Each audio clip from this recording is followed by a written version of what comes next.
تعالوا مع بعض ناخد كمان تدريب حلو جميل على الدرس التاني. طيب أنا دلوقتي عندي 3 على التلت و3 في تلت، يا ترى مين يكسب؟ تعالوا نحلها الأول. خلي بالك لازم تحل الأول. هنسندها بواحد، ال3 دي مع ال3 دي تبقى هنا 1. طب ودي مش ثبت، يعني 3 على 1 في شقلب، هات معكوس الضربي. 3 في 3 بكام يا جميل؟ ب9. يبقى نحط علاقة ايه؟ أقل. 50 ولا 8 على التمن؟ طب ما تيجي نحلها. 8 نحط تحتها ايه يا ولاد؟ 1 في، برضو هنشقلب ونجيب المعكوس الضربي. أول ما بثبت وأضرب وأشقلب البسط في البسط يديك 64. برضو يا مس. ركز تاني يا جميل ماما. 3/4، يلا غير الإشارة، شقلب بقى. هيبقى 4 على ايه؟ على 1، يعني 4. قال لي عدد المجموعات المتساوية 8 على 12 وعندي التلت. الله، يعني نعمل ايه يا ميس؟ هنقسم ولا نضرب؟ لا حضرتك، احنا هنقسم مجموعات متساوية. يبقى 8 على 12 على مين يا جميل؟ على ال3 بتساوي الأولاني زي ما هو، العلى بخليها فيه وشقلب اللي وراه أجيب معكوسه الضرب. 3 في 8 ب24 على ال12 تديك مجموعتين يا جميل ماما. طيب السدس، العدد بيساوي 5. الله، مين اللي سدسه يساوي 5؟ ما معروفة إن 5 في 6 بإيه؟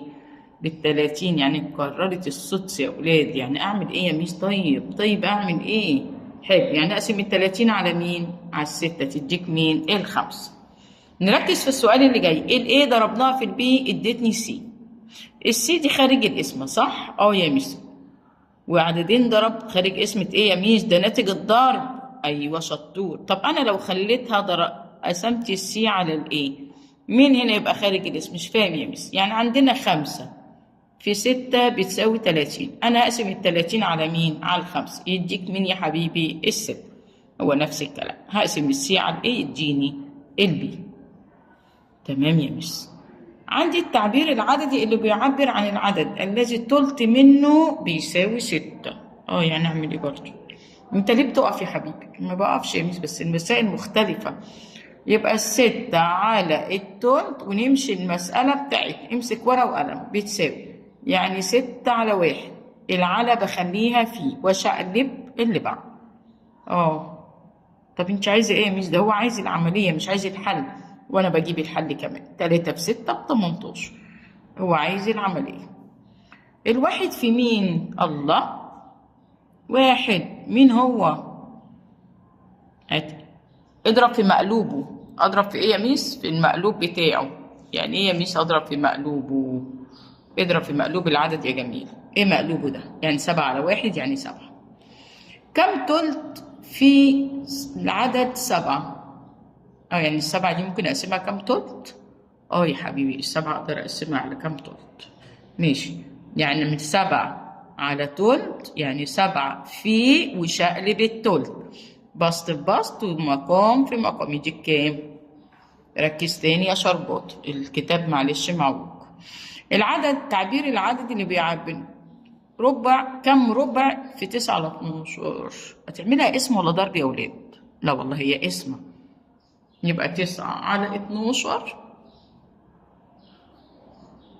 على الربع. طيب، ما النموذج الذي يمكنك استخدامه لنمذجة مشاركة تلتين كيلوغرام من الطعم من خلال إعطاء كل صديق سدس كيلوغرام؟ أولا أنت عندك هتجزأ الجزئية بتاعتك لكام؟ لكام يا ولاد؟ 3 أجزاء. يلا مع بعض آدي ال3. 1 صح كده؟ تمام يا مس. والمفروض ان انت هتاخد حتتين بس من ال3. ماشي يا مس. كل صديق ياخد سدس. ماشي. طب اجيب منين السدس بقى؟ يبقى ال3 دي اتقسمت كل واحده فيها كام يا جميل؟ لجزئين. كل واحده فيهم اتقسمت لجزئين كده، يبقى اصبح سدس سدس سدس سدس سدس. خلاص اهي. يلا مع بعض نحل تاني واجزاء تاني وتالت